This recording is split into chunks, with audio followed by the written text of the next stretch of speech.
Good morning, children. We are in the 6th video of the chapter sound, and in this we are going to learn about echo. Echo is effect of the reflection of sound. Okay, we studied that when sound strikes a hard surface, it bounces off. Okay, then what happens when sound bounces off? It produces echo. Suppose you stand in a large room and large empty large closed room. Okay, and then you shout loudly. What will you hear? You will hear first the sound of your own voice. Okay, and a little later you will hear the repetition of the same sound. Let us suppose you clap once. Okay, then first you will hear the first clap, and then a little later you will hear another clap. Okay, this second sound that you are hearing is reflection of the original sound. Where did reflection take place? This is the wall and you are clapping here. So when you clap, the sound goes and it hits the wall. Okay, when you clap, you hear the sound. Then it goes, hits the wall and comes back again. Okay, and then you can hear the second sound. Clear? So this second sound is the reflected sound of the original one, and this is known as echo. So an echo is the repetition of sound produced by the reflection of sound waves from a reflecting surface. Okay, echoes occur very commonly in mountain and valley regions. Mountain and valley regions. What happens when when voice, it goes from a source, okay, then it strikes the mountain or the valleys and it returns to the source after a certain interval of time. But then you must be wondering that you are in the bathroom, you are in a closed bathroom and you sing loudly. You could hear a loud voice, but then you don't hear an echo. Okay, you hear the loud voice. Why? Because the sound gets reflected to your ears. At the same time, what happens? In a small room, the sound reaches you directly, and the one which gets reflected from the walls, it also reaches our ears almost at the same time. So we can hear only one sound. Why? Because our brain, it retains the effect of every sound for 1/10 of a second. It retains the sound for 1/10 of a second. That is 0.1 second. Okay, our brain, it retains the effect of every sound for 1/10 of a second. So when you are in a small room, the sound reaches you, the reflected sound, it reaches you before 1/10 of a second, and you cannot distinguish between the original sound and the reflected sound. Clear? I am repeating again. Our brain, it retains the effect of every sound for 1/10 of a second. That is 0.1 second. So when you are in a small room, the reflected sound, it reaches to your ears before 0.1 second. So you cannot distinguish between the two sounds. Okay, Which two sound? The original sound and the reflected sound, and you hear the sound as one. But then when you are in a large room, the reflected sound, it reaches, this is the large room, the reflected sound will take time to reach your ears, and when it goes beyond 1/10 of a second, you can hear two distinct sounds. Clear?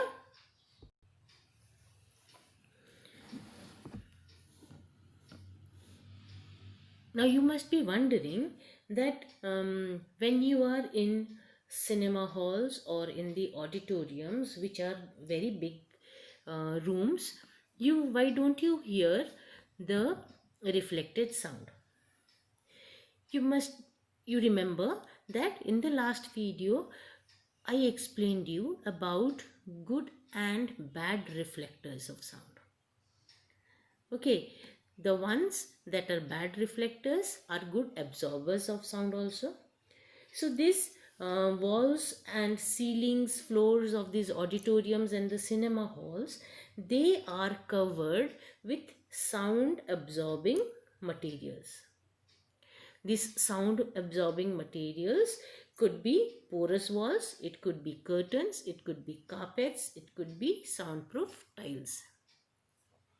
Okay, because of which when the voice, when you are in a cinema hall and you hear the dialogue, if suppose there is no sound absorbing material inside the cinema hall, what will happen?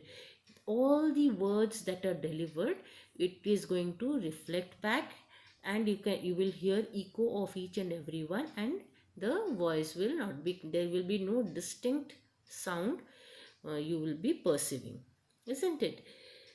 To avoid that, this halls walls of this cinema halls and these auditoriums, the ceilings even, they are made with, or they are covered with sound absorbing materials. Clear?